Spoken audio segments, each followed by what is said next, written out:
day will pass.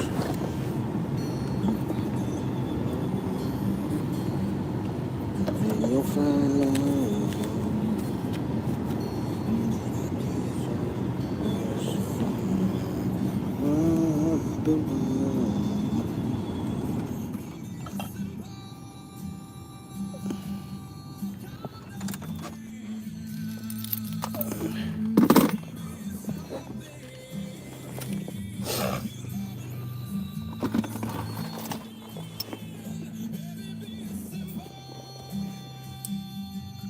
Channel mode.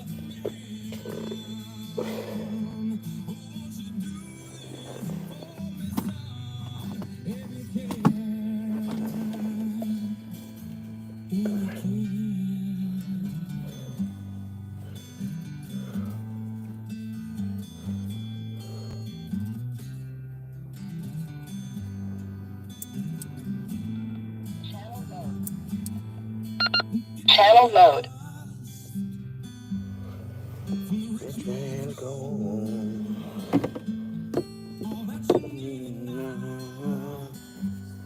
This ain't your song.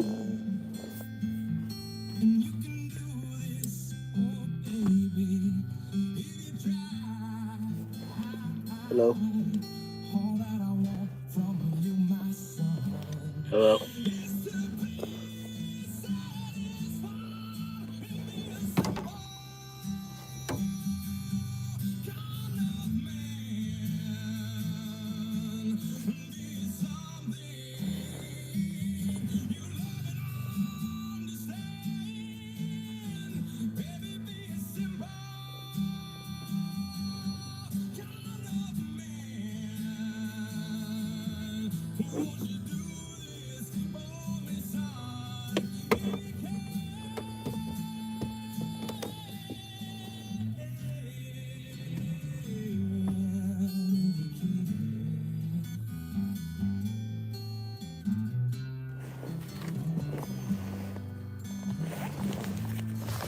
No.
If you can.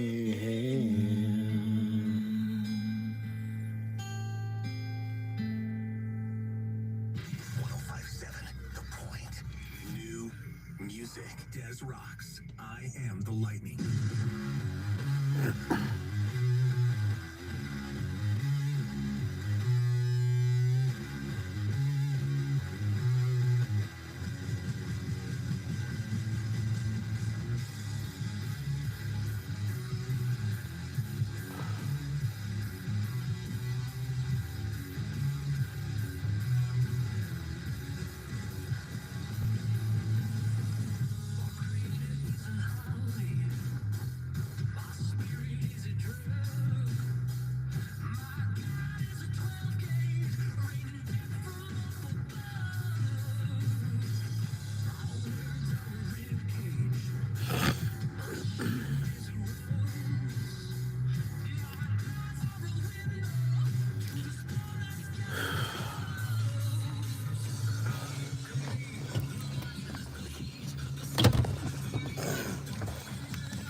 you and a friend on the floor for WWE Monday Night Raw. February 5th at Enterprise Center. Tickets start at just $25 to see Seth freaking Rollins, Cody Rhodes, Rhea Ripley, and more. 4 seats for Raw. They could be yours on the Point app or 1057thepoint.com. Wendy's new breakfast 2 for $3 Biggie bundles let you create your own delicious combo. Choose from a sausage biscuit, egg and cheese biscuit, small seasoned potatoes, and a medium hot coffee. But it's obvious which combo's the best. Sausage biscuit and small seasoned potatoes. Well, maybe it's the fresh cracked egg and cheese biscuit with a medium hot coffee. Or 2 savory sausage biscuits.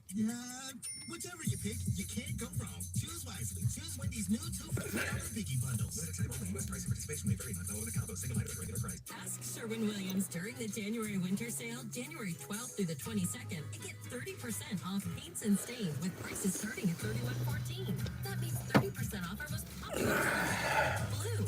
Psychologists have found it to be soothing and relaxing, which makes it especially great for bedrooms and bathrooms. And of course, get 30% off all of our other colors. Shop the sale online or visit your Always favorite bring store. Retail sales only. Some exclusions apply. extra batteries, You couldn't pick a worse time extra to save. cameras, Sure, your home is worth a small fortune right now, but are you really going to swap your 2 and extra drinks. current interest rate and pay 7 or 8%? And you'll get by interest on your just fine and house? dandy. No way. You don't have to with the Get Paid and Stay program from Truehold. This is ingenious. All right. I feel like that kid who threw a high school party after homecoming or just on a weekend, whatever, and invited everybody in the school and said, hey, look, it's going to be great. I'm going to have chips. We're going to have loud music. My parents won't be home. And we're going to have a keg. I'm going to get a keg. And he actually comes through and gets a keg. And not just loud music, he has live music.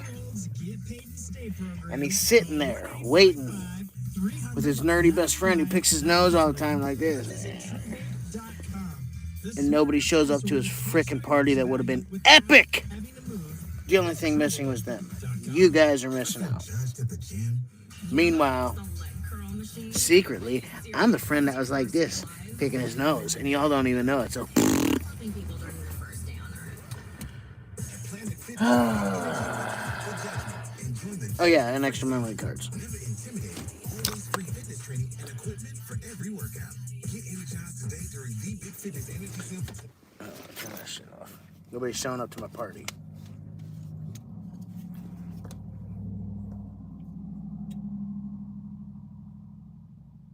That's not good.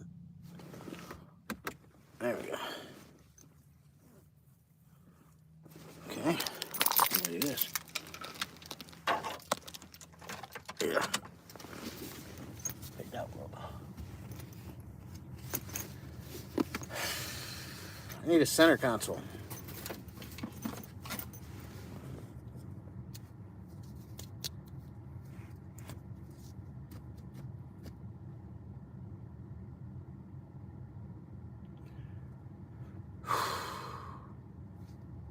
Need some more SD cards.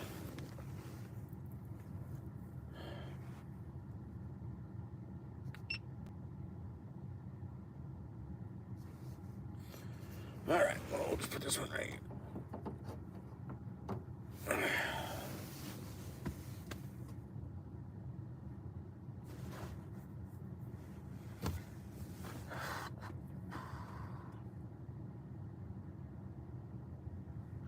All right, well, I guess we can edit it on these 2 cameras. Instead of that, you're just gonna see me go shoot a live stream that fails, and the other 2 cameras that are rolling, at least I got footage.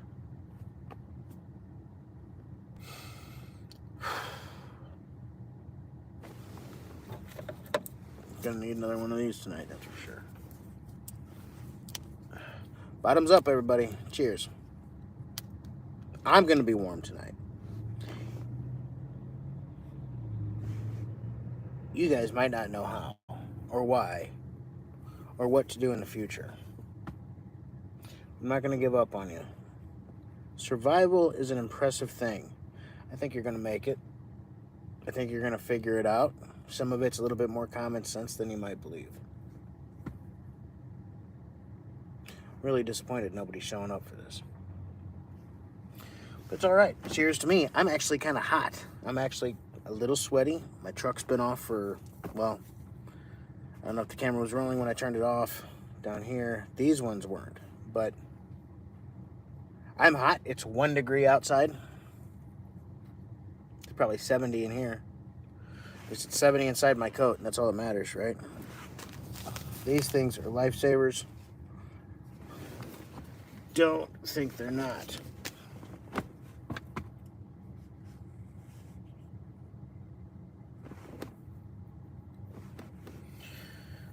I really wish you guys would have showed up.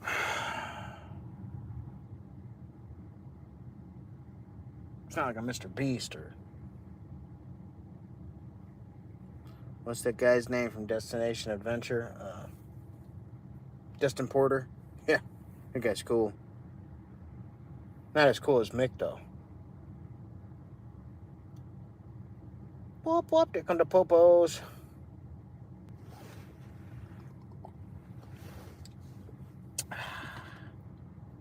There goes the popos.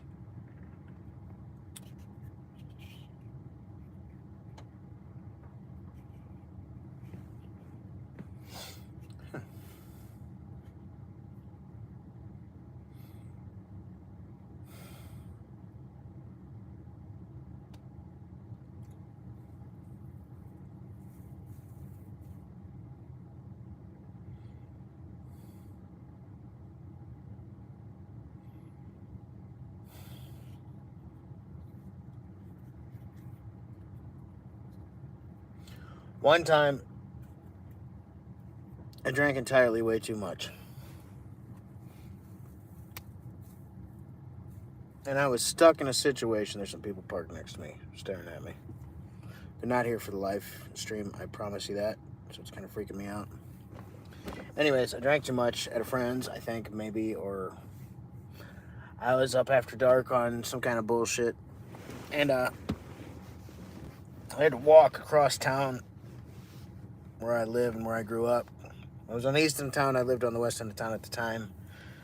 And that's like 20-something miles I had to walk. And it was cold. I don't remember if it was snowing. I think it might have been sloshy. I think it was clear, but it might have been sloshy out. It was definitely cold. My feet were wet. I remember that. And I was just completely exhausted. I had been up running all night. Literally running from someone or some people. And it was crazy. I used to be a crazy kid. Like, I learned some tricks. Some of them were very hard-learned lessons. So I'm running, and I'm like maybe 3 miles from home, 2 miles from home, and it was so cold, and I was so tired, and I couldn't go anywhere. I wasn't going to break into somebody's house and try to... Why did that one stop recording? Oh, probably out of memory. I wasn't going to break into anybody's house and try to, like, sleep. To me, that's just the dumbest thing ever, how people break into someone's house and fall asleep while they do it. Like, you're not a criminal. You're just an idiot. So, I'm going and I'm looking for a place that maybe I can just... I'm exhausted. I'm so beat. I just need to take a couple minutes, get my head straight, close my eyes. Someplace not too uncomfortable, but it doesn't really matter as long as it's dry and warm. There was this bar that used to be on the west end of town, like I said, about 2-3 miles from my house, called Shenanigans. It moved and it closed, and the owner moved his business to another place and opened it up. It's now called Tavern on Main. It's great. The owner's an awesome guy, Mark. And yeah, so, but during the time that they closed and were between owners and kind of operational and semi-operational, to say the best, the least, they were semi-operational. During that period of time, I'm rambling, I'm sorry, is when this happened. So I was probably between 17 and 24. I was either 17 to 18 or 24 to 25. So I was a little bit older. I wasn't like a kid anymore. I had some experiences. I've been through some stuff, and I've learned some valuable lessons. But I'm walking by there, and they've got these huge, I don't know if they're fir trees, pine trees. They got pine cones. I'm not good with the tree types. But the boughs on them were just like 20 foot long off of each side. Like the circumference on this thing had to be like 65 feet. Like of the outer diameter, not of the trunk, of the end of the branches. And the inside was kind of trimmed up like they used to landscape it. So I had about 6 to 7 foot of headroom in all of them. And there were 4 or 5 trees back there. And there's this nice bed of pine needles down on the ground, and it was great. And I walked back there and I shoved my way into that bush, and I remember I took about, the pine needles were, like I said, the pine bed was about maybe 8 to 10 inches thick. Like it hadn't been maintained in a while. And so I just pulled some of that to the side, and I dug myself a little trough, and I laid down, and I decided that was going to be the place I did it, because it did start raining. And I got there just the nick of time. I took my socks and shoes off. They were wet. I hung them inside that tree, and you wouldn't believe how comfortably I actually slept. Now, mind you, only for about an hour and a half, 2 hours, until somebody threw something away in the dumpster when the local businesses opened up. That's what stirred me from my sleep and got me back to moving. And I was still very, very cold. I was still very, very uncomfortable. But I got to close my eyes and relax for a minute. And I think at some point I made the decision that I wasn't going to just give up and lay down, that I had more in me, and I knew I did, and I was just going to keep going the last couple miles until I got home, which I did. I safely got home and immediately went to bed. I mean, I don't know. That was a crazy time in my life that we're not going to get into on this video. But all the same, I think that was one of the first times that I learned that I was capable of more than I knew I was capable of. You never know your limits until you figure out where they're at. You're never broken, although you might think you could break. You'd be surprised how much capability and how much potential each one of us has in us. And it's so sad that people live in these little cubicles their whole life,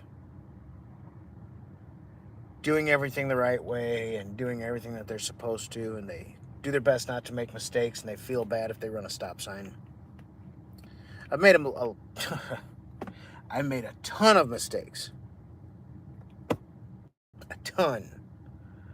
Some of them weren't mistakes. Some of them were intentional, and I paid a consequence for them. And I've also turned my back on people because I didn't know how far I wanted my friendship to go with them, because I thought that they might be a liability. I started to run my life like a business, and it was not a good look. Luckily, a lot of them pulled through and got out. Some of the ones I didn't expect either are the ones that I didn't even think I should invest the time in on considering them potential for friendship.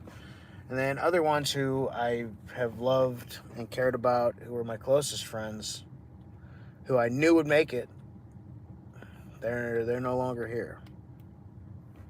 And yet here I am, probably at one point in my life, the biggest asshole in Belleville, maybe. Top 20. And I made it. And I'm going to keep making it. And I'm not going to hide my emotions, and I'm not going to be afraid of anything. I'm going to make smart decisions about what I have to deal with. Because that's just what you're supposed to do. You know, you're supposed to make smart decisions. Let me take a drink.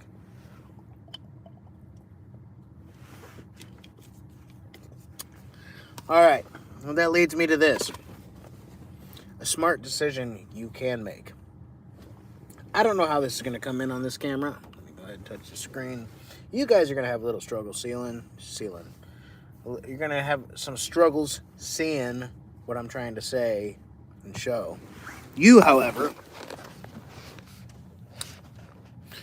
damn, I really wish somebody was signed on. You're going to get paused because I'm going to need this camera in order to edit and to make this into just a video. So, I'm sorry, but I'm signing off. Say goodbye, me. Wow, it's kind of trippy. Where's the thing at?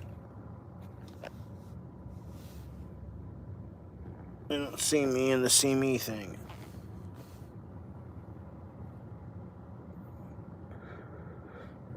Oh, yep, there I am. Right there. Right down here. Okay, that's true. All right, doesn't work. It doesn't work. All right, let's see. Signing off on this. Look, you need a Mylar blanket. You need some water. Don't worry about how to thaw it if it freezes. You need some chemical hand warmers. You need something that's high visibility. And you need some way of communicating. That's why you guys are here for the live, who never showed up. But I'm going to post it anyways. Hold on. This is how you communicate. Handheld ham radio. I have two. Look. Hello. Oh, hold on. I grabbed the wrong one. Let me turn this volume up. Hello. See? Hello. Hello. Because you need to be able to communicate. If you think that you're going to get stuck in traffic, or you're obviously stuck in traffic, plug your phone in and charge it. Have some snacks in the car. If you're going to be sitting for a while, I don't recommend you drink, but if you're going to be sitting for a while and you're pretty sure you're going to get rescued quickly because there's other people around, have a snack. I personally have some sour gummy worms, some tuna fish, some mackerel and mustard, some ramen noodles, some high-calorie meal replacement stuff in there, and an MRE. I also keep all this bottled water. Let me show you. Hold on. This is all going to go in the video in a minute anyways. Here's my actual bag.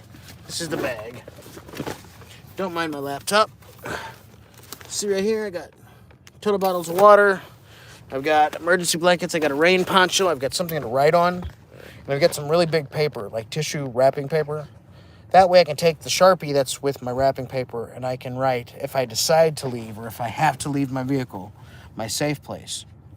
I will write a message, which direction I'm traveling, where I'm trying to go, and the directions that I'm taking to get there. So if it comes down to that, you have a backup plan. So do that, because that's a good idea. That way rescuers or first responders can find you, or family, or whoever's looking for you. Another tip, charge your phone before you realize that you're going to have your vehicle stuck in traffic. Charge your phone up all the way, if you can, before you decide to go and walk to save yourself, or as they call it, self-rescue. Do not leave without your phone charged. Keep your phone as close to your body in cold weather climates as you can, because guess what? Lithium does not like cold temperatures. It does not react very well. It slows down. Cold will kill your stuff. It will straight up kill the battery in any device that you have. That's why I brought extra batteries tonight. That's why I've got an extra deep cycle battery back there. You can't see it, but it's back there. I promise you it's back there. There's a deep cycle battery, marine RV battery back there.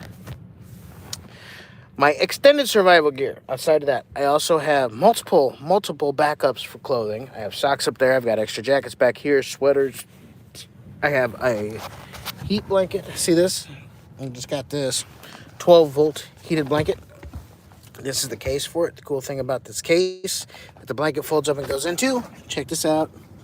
This was what sold me on it, was a sleeve that goes around the little storage case. It's also a hat. Huh? I also keep extra hats.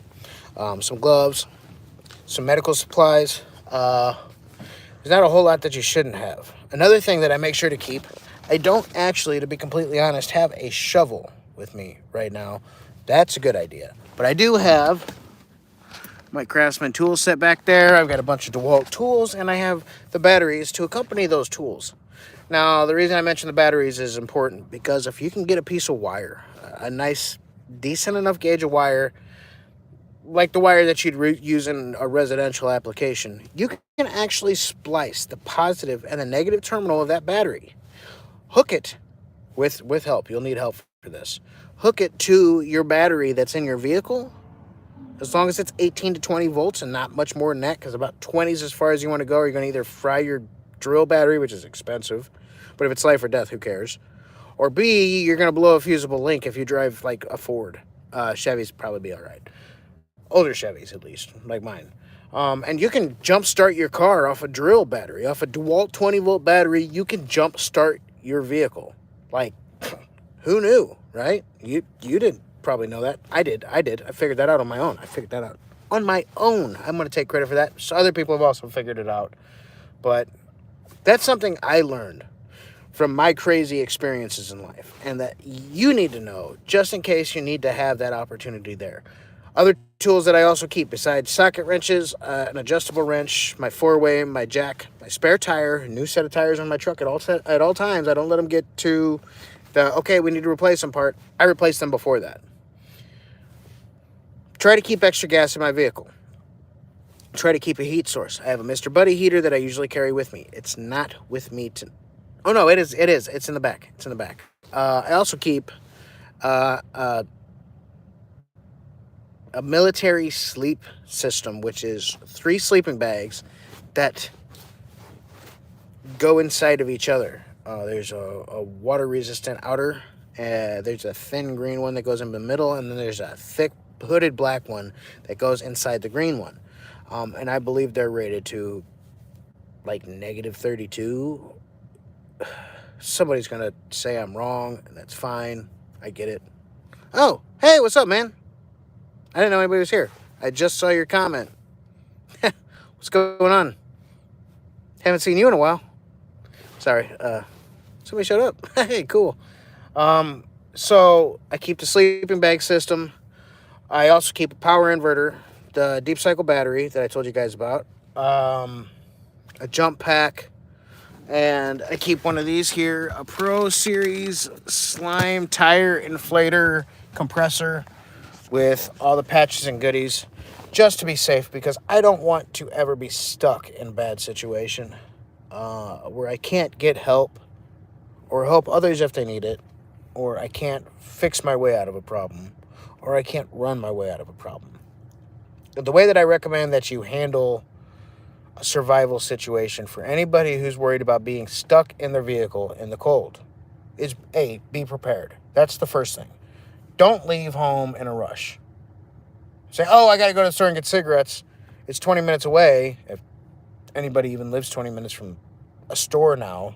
But I think still there are people that do. So if you get in that situation, you're not going to want to go running out to the car in your sandals and shorts or boxers to go to a drive-through liquor store or a 7-Eleven somewhere, Circle K, whatever, and run and get cigarettes and come home real quick, because you could be on your way home. Maybe you live in a rural area. You hit a ditch. You slide into the ditch. Nobody sees you when they drive by. You're knocked unconscious. You wake up later. Your truck or car is not running, and you've got problems.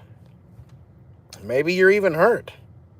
So what you need to do in a situation like that is take a deep breath, assess your situation. This is where I'm at, or this is where I might be.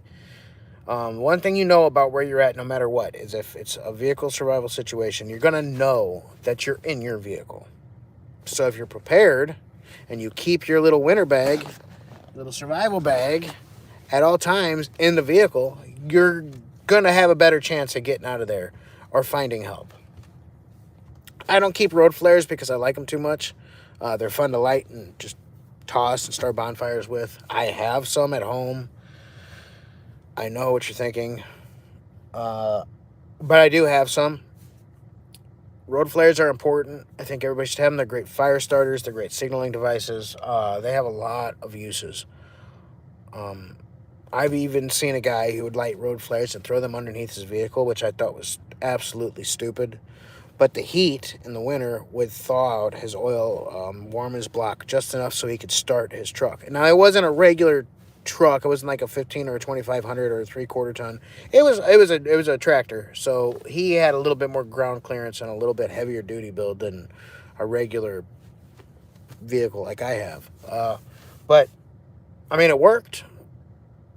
Somehow there was just enough heat to get that battery box to start warming up, and the only thing he had to do was take a torch and hit the battery box a little bit of starting fluid, which is not another not bad thing to have. I'm rambling again, sorry. But yeah, it's really important to have all the tools you could ever possibly need to fix anything that goes wrong. Now you wake up, you're in a ditch, your head's split open, and your eyes swelled shut, and you're trying to figure out what you got to do, what happened. You know that the vehicle is probably out of commission, but just to be safe, you don't feel like walking, it's cold, you're in sandals, you're in shorts or boxers, whatever. You try to start your vehicle. You might get lucky and it might start. Right? You're going to be like this. You're going to be like this. You might get lucky and it might start. So you turn on the heat. First thing. It's cold, so you turn it off and you let the vehicle run. But just to try to get out of there, you put it in gear. Now you know you're stuck. You're really mired down in the mud. You're not getting out of the mud. You're in the mud. You are in the mud. I am in the mud. We're stuck. We can't get out. We're hurt. We don't want to walk. We don't have the appropriate clothing on, and it's cold. What's the first thing you do? Leave the vehicle running? Yeah, sure. That's probably okay. Yeah, that's fine. Go ahead and leave the vehicle running. Let it warm up. Turn your heat on. Do you have OnStar? If you don't, you're going to need to self-rescue, which doesn't mean walking out of there. It means surviving until you can be rescued. Take off your seatbelt if you were wearing one. Assess the damages on your body. Whenever you're in a survival situation, I want you to think of it as an onion. There's layers. So you're going to start with myself. What's wrong with me? What's going on with me? Identify what's wrong with you. Take a personal self-assessment. Do I feel okay? Can I move all my fingers? Can I move all my legs? Is there pain anywhere? Am I breathing calmly, or am I breathing at an accelerated rate that might require me to slow down, relax, and just calm so I can focus my thoughts? Am I sweating? Am I perspiring? Am I bleeding anywhere? Is there anything immediate that I need to take care of? Once you've assessed your immediate situation, which is you, then you can start moving forward. Okay, I have a cut above my eye, so you bandage it. You're taking care of the cut above your eye. You're able to breathe, you're able to see, you're calm, but you're cold and you're shivering. That's another one of those first indicators, the internal part of the onion. Oh, I'm cold, I'm shaking, I'm just so cold, I just don't know what to do. Oh, okay, what do I got to do to get out of here? You're thinking wrong. That's a mistake in your thinking. You don't worry about what you got to do to get out of there. You worry about what you got to do to not be shaking like this. And then you remember you turned the car on, hopefully. And if you haven't, you should. Turn the car on for some heat. I'm going to show you some really great insulation in a vehicle that will save you from freezing to death. If you're not prepared and you don't have your winter survival bag, it's your headliner. Wrap it around you a couple times. Why not? Seats, seat covers. Wrap it around you. Who cares if you look stupid? You don't want to die. I'd rather be alive and look stupid than dead and be stupid. So why not? You've bandaged yourself or you've stopped the bleeding, whatever you had to do. Now you're not shivering as bad. You're scared, you're in shock. So you know you need to take your time and think slowly. So you're going to make a list. If you have the ability to do so, make a list. Or think in your head, I've done this. I've overcome this hurdle. I've got one or two more hurdles to go before I reach one or two more hurdles, is usually the case. But you take care of step one. Step one is covered. You have taken your personal inventory. Or have you? Have you checked your pockets? What do you have in your pockets? Where's your phone? Can you call for help? We're going to do a worst case scenario if you haven't figured this out yet. You found your phone. It's in your pocket, right? You have a lighter. Maybe you have your ID, something like I got in my pocket, a hand warmer if you're lucky. You got one of these. Hot hands, by the way. Doesn't matter. They're awesome. I keep them. In the glove box, center console, dash, headrest, or the head compartment up there, I keep them. Even in the summertime, because they've got more uses than you think. So you've stabilized yourself. Your phone, you found it in your pocket. And now you're going to look at your shoes, but you don't have on. You're going to look for other items of clothing in the car to keep you warm. And hopefully you find something. I don't know if you do or you don't. This is your survival scenario. How far do you want to take this crazy nightmare? We'll just say you don't. And you pull your phone out of your pocket, and you try to call 911. It's dead, or it's smashed. That's an issue, right? If it's dead, you're in your car, hopefully you can just charge it. If you can't do that, because it's not chargeable or it's smashed, that's bad. You now have to know you're going to have to decide how long you can pack it in at this location for, right? You're going to have to decide how long before you can leave, before you have to leave to get help. Did anybody know that you were leaving your home? Is another question. Always tell people before you're going to leave, where you're going, what time you're going to get there, and when you'll be back, if it's applicable. Maybe for some people that's not the case. Maybe they can't do that. Or maybe you're homeless. Maybe you doing van life and it's just you. You're solo van life on stealth mode and like nobody knows. Maybe you're on the run from the law. Maybe you can't call for help. So self-rescue is your only option. Main thing is to make sure you're stable. You have what you need in order to stay stable. In order to get where you plan on going if you know where you're at. So the next thing you're going to need to do is figure out where you want to go. How far of a walk it is. Are you going to need supplies? Is it 20 miles or is it 2? Is it 2 blocks? Can you hitchhike to get there?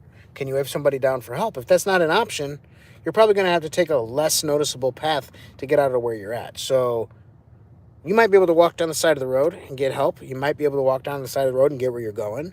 Or you might have to cut through the woods that are, 2-3 feet deep in snow that's hard packed with slushy ice on the bottom of it. And your feet are going to freeze. You're in sandals. What are you going to do about your feet?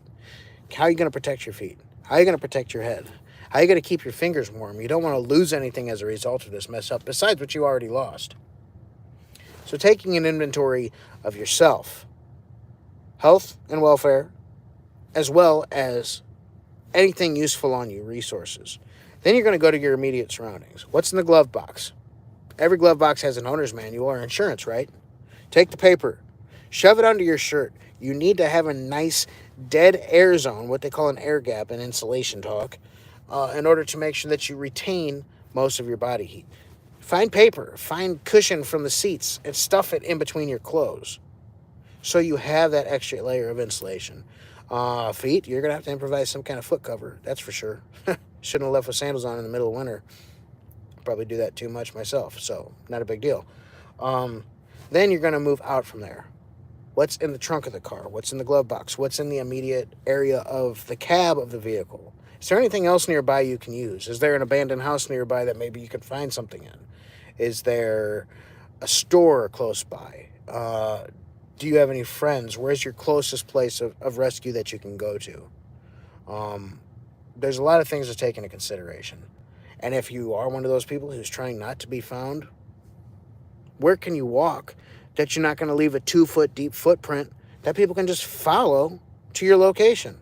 And if they follow to that location, is there anything there you need to be worried about? You need to consider all of your avenues of approach, egress, and anywhere that you go from there, because you're officially trackable if you're trying not to be found. If you are trying to be found, be as trackable as possible. Take whatever kind of fluids might be in the vehicle that you can and pour a line. Maybe whatever. If you're bleeding, leave trail of blood next to your footprints. Mark on the hood of the car or write on the window with motor oil off the dipstick which direction you're traveling with an arrow and put SOS or help. Leave indicators so you can be found and rescued. Nothing's worth your life. Nothing's worth your life. So make sure that you're secure. Make sure that you have your winter survival bag. And navigate to your first checkpoint. Your first checkpoint is going to be where you can help yourself, right? And that's not your vehicle. That's not in a stranded situation. That's out of an emergency situation. Once you figure out where you can go and you get there to help yourself, then help yourself and take an assessment of what resources are available to you at that point so you can move to a better position, a better vantage point, a place with more options where you can decide what's best for you and your next move. So you're going to want to get someplace where you can get some sleep, obviously, if this has happened, or medical attention, maybe. And you're not going to want to go to, like, the police station or the hospital if you're on the run, or if you aren't, you're going to want to go to those places. So you're not going to go to a dope house if you're not on the run and you're living a good life. You're going to go to the police, a hospital, a fire department, or just a regular person's front door and knock until they call the police, till you get the help you need. If you are on the run, you're going to go someplace shady, a bar, a closed veterinary clinic. A great place to go. Usually doesn't have security. Sometimes they do, but not usually. A crack house, a junkyard, a bus yard. Bus yards, every bus has medical supplies in it. Every bus, it doesn't matter. What I'm saying now is getting off track. I'm taking two different paths here, and we're only supposed to be focused on one. This is survival, and we're not assholes. So we're going to go beat on anybody's door that we can. We're going to go find help. How are you going to find help? What are you going to look for? You're going to look for tire tracks. Which way did they go down the road? Can you tell the direction of travel? Usually it'll throw a little boat tail of snow out from underneath the tread, the opposite direction of where the deeply ingrained tracks are going. So if you have a track impression, and you can see that mud's been slung to your left and the tracks go to your right, and you're at a corner, you know that they went from in front of you and made a right. I mean, it's pretty simple. I would show you an example, but there's not a whole lot of icy snow out. It's just icy ice. Consider that. Where does the debris go whenever your tires spin? That's where the snow is going to go, or the slush, or whatever. Or say it's a situation like this. You're just going to listen. You're going to use your every sense available. You're going to smell for exhaust fumes or food. See where that smell's coming from. You're going to look for any kind of lights or strange colors or peculiar movements. You're going to listen for any beeping noises, road sounds, maybe a crosswalk, boop, boop, boop, or fire trucks, or anything that you can. Kids yelling, cows mooing are a sign of a farm. And then you're going to want to try to make sure that you're paying attention to which direction those are coming from. And you're going to walk maybe in a circle or two at first without losing your bearing to see how close you can get to that sound. And as close as you are, that's the direction that you're going to travel away from your vehicle. And you might have to walk more circles as you move away. But walking those circles is going to enable you to pinpoint more accurately which direction that sensory stimulation is coming from. And until you get helped, that's what you need to do. All right, I got to go. This live stream is... Hey, somebody's back on. Is it still you, Daryl? Somebody's on. But anyways, that's how I do it. I gotta go, though. 56 minutes. So the live stream's only been for 30 minutes. But that's all I was gonna do anyways. Anybody watching? Shoot me a message down there. Otherwise, you fell asleep with your phone in your head. Oh, nobody's watching. Okay, cool. All right, well, I'm going to sign off. Have a good night. Thank you for watching. I love you. Have a beautiful day tomorrow. Stay warm. And buy a heater blanket. Just buy one of these. $27. Get a heater blanket. It'll save your life. It will. And carry gummy bears and tuna. All right. Have a good night. Thanks for watching. Talk to you later. Bye. Well, that's how you shoot a live stream. I guess a couple people did pop on there for a minute. I don't know how I missed that. This guy over here. See that? That guy over there in that van. Can you see him? I don't know if I can zoom in on this thing. Way out there, there's a little van. See it? He's one of them van life guys, and he's full-time van life, which to me is impressive. I'm blessed that I have the opportunity to turn this thing on. Hold on. God. Get a good car battery. There's a survival tip. Get an Optima. Keep some tools. Use good oil. The best gas that your vehicle can handle.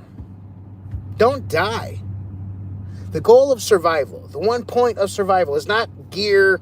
It's not willpower. It's not seeing how far you can go in a survival situation. No, that's a controlled situation. If you're pursuing a survival situation, you're not surviving.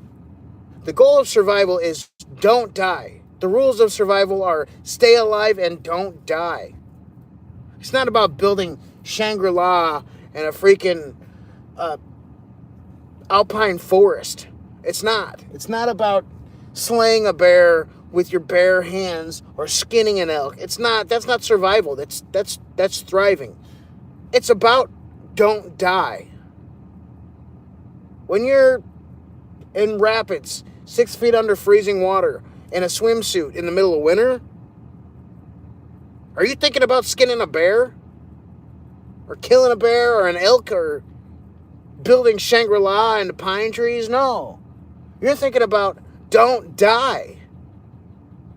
Get out of the thing that's killing me and get to the thing that's not going to kill me as quickly. And that's kind of what life is. Don't die. Just don't die. Don't give up. Nobody gains if you quit. You don't win if you quit.